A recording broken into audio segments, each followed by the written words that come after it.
अस्सलाम वालेकुम नाज़रीन, न्यूज बॉक्स में आज की बात उमैर के साथ में आपको खुशामदीद कहते हैं। मैं हूं आपका मेजबान मोहम्मद उमैर और आज हमारे प्रोग्राम का हिस्सा बनने जा रहे हैं एडवोकेट हाई कोर्ट सरदार नवीद अंजुम सदुज़ई साहब, जो हमें आज आगाह करेंगे, उन तलबा तलबात के लिए अहम इंफॉर्मेशन शेयर करेंगे, जिसमें उन तलबा तलबात के लिए इंफॉर्मेशन होगी जो वकालत का पेशा अपनाना चाहते हैं, जो वकालत की डिग्री लेना चाहते हैं, उनको किन किन चीजों को जहन में रखकर वकालत का पेशा अपनाना चाहिए। इस मौजू पर आज हमारे साथ बात करेंगे एडवोकेट हाई कोर्ट सरदार नवीद अंजुम सदुज़ई साहब।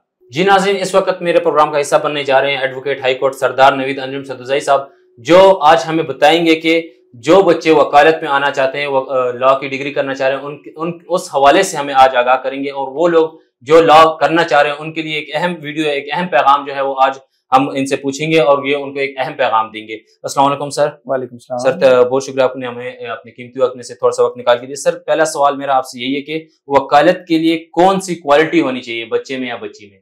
अगर कोई बंदा लॉ करना चाहता है, वकालत की फील्ड में आना चाहता है, तो उसमें क्वालिटी कौन कौन सी होनी चाहिए? देखें, वकालत का सबसे पहला उसूल ये है कि जो भी शख्स वकालत करना चाहता है वो अपने साथ, अपने प्रोफेशन के साथ लॉयल हो, ईमानदार हो, वफादार हो।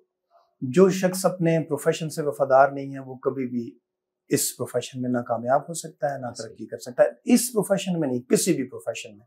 जो जिस भी शख्स ने, किसी बच्चे ने, किसी स्टूडेंट ने अगर लॉ को ज्वाइन करना है, अगर लॉ करना है, लोकल लॉ करना है, डोमेस्टिक लॉ करना है, इंटरनेशनल लॉ करना है, तो सबसे पहला उसका शौक है, उसके बाद उसकी मेहनत है, और तीसरी उसकी लॉयल्टी है, और चौथी उसकी ईमानदारी है। तो सर, यहाँ पे मेरे पास एक क्वेश्चन आया था कि अगर आप सर से इस तरह प्रोग्राम कंडक्ट करवा रहे हैं, तो मेरा एक दोस्त था, उसका एक क्वेश्चन था कि लॉ कौन सा बेहतर है, पाकिस्तानी लॉ या इंटरनेशनल लॉ मुस्तकबिल के लिए? देखें, लॉ सारे ही बेहतर हैं, किसी लॉ को कमतर या बड़ा नहीं कहा जा सकता। इसलिए जो डोमेस्टिक लॉज हैं वो आपके पाकिस्तान पे इम्प्लीमेंट होते हैं, इवन कि इंटरनेशनल लॉज भी आपके पाकिस्तान में कहीं जहाँ पे आपके ट्रीटीज हैं, आपके जो मुआहदे हैं, वो भी आप यहाँ पे इम्प्लीमेंट होते हैं। इंटरनेशनल लॉ का ये है कि आपकी जो ग्रूमिंग है, आपकी जो सोच है, आपके जो कोर्ट के अंदर प्रेजेंटेशन है, वो डिफरेंट होती है, आपको बाकी लॉयर से डिफरेंट करती है, और आप फिर इंटरनेशनली भी प्रैक्टिस कर सकते हैं इंटरनेशनल लॉ फॉर्म्स में। लेकिन अगर आप लोकल या डोमेस्टिक लॉज, पाकिस्तानी लॉज पढ़ेंगे, तो ये पाकिस्तान में प्रैक्टिस करने के लिए आपके लिए बहुत इफेक्टिव हैं। सर, पाकिस्तान की तरक्की में लॉ का किरदार क्या है?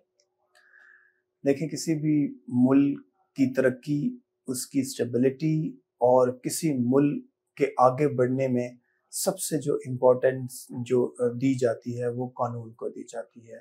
जिस मुल्क में रूल ऑफ लॉ नहीं है, जिस स्टेट में कानून की पासदारी नहीं है, वो स्टेट कभी कायम नहीं रह सकती। और आपके सामने बहुत सारी मिसालें हैं कि जहाँ पे कानून नाफिज करने वाले इदारे, जहाँ पे कोर्ट्स और जो अदालतें हैं, जो हमारी जुडिशरी है, जो अदालतें हैं, अगर वो अपने फैसलों में इंसाफ नहीं करते तो माशरे में बिगाड़ पैदा होता है, वो क्रिटिसाइज होते हैं, जिसकी वजह से जो है, जो सुप्रीम हमारी अदालतें हैं, जो हायर जुडिशरी है अदालतें हैं, वो तनकीद का निशाना बनती है। फिर आम शख्स के जहन में जो है वो सज़ा का डर ख़त्म हो जाता है। इसलिए रूल ऑफ लॉ जो है, कानून की जो अहमियत है, उससे कोई भी डिनाई नहीं कर सकता। किसी भी माशरे को स्टैंड करने के लिए, उसको क्राइम से महफूज रखने के लिए, उसको संवारने के लिए, बनाने के लिए, पांव पे खड़ा होने के लिए सबसे पहले रूल ऑफ लॉ पे आपको बिलीव करना होगा और उस पर अमल करना होगा।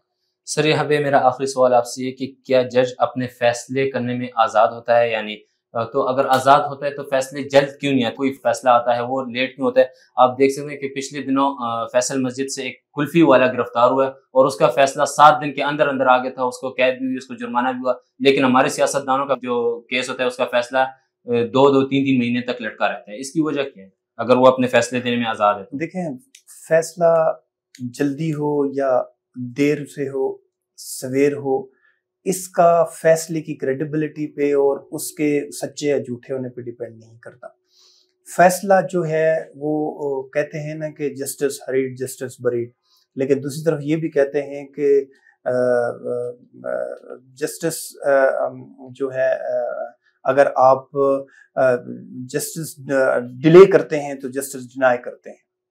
تو اس لیے یہ نہیں کہا جاتا کہ جلدی فیصلے ہوتے ہیں تو وہ انصاف ہوتا ہے اور لیٹ فیصلے ہوتے ہیں یا جلدی فیصلے ہوں تو وہ ناانصافی ہوتی ہے. ہوتا یہ ہے جو گلفی والے کا اگر کوئی معاملہ ہے تو وہ اسپیشل کورٹ میں مجسٹریٹ کے سامنے وہ کیس چلا ہوگا, اس میں تو ایویڈنسز کی اتنی بات نہیں ہوتی, چند کو ایویڈنسز ہوتے ہیں وہ اس نے ایکسیپٹ کر لیے ہوں گے اور اس کو ایز پر لا انہوں نے سزا دی ہوگی.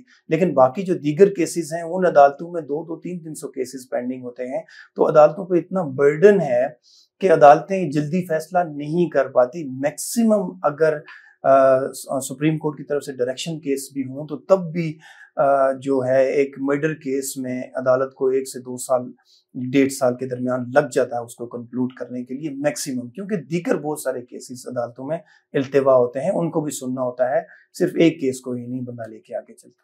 جی ناظرین, جیسا کہ آپ نے دیکھا اور سنا ہمیں کہ جو ہمارے ساتھ موجود تھے ایڈوکیٹ ہائی کورٹ سردار نوید انجم سدوزئی صاحب, جنہوں نے آگاہ کیا ان بچوں کو, ان طلبہ طلبات کو جو وکالت کا پیشہ اپنانا چاہتے ہیں, جو وکالت کی ڈگری لینا چاہتے ہیں, کہ ان کو کیا کیا کام کرنا چاہیے, کن کن باتوں کو ذہن میں رکھنا چاہیے. اس حوالے سے ہمیں آگاہ کیا سردار نوید انجم سدوزئی صاحب جو ایڈوکیٹ ہائی کورٹ ہیں.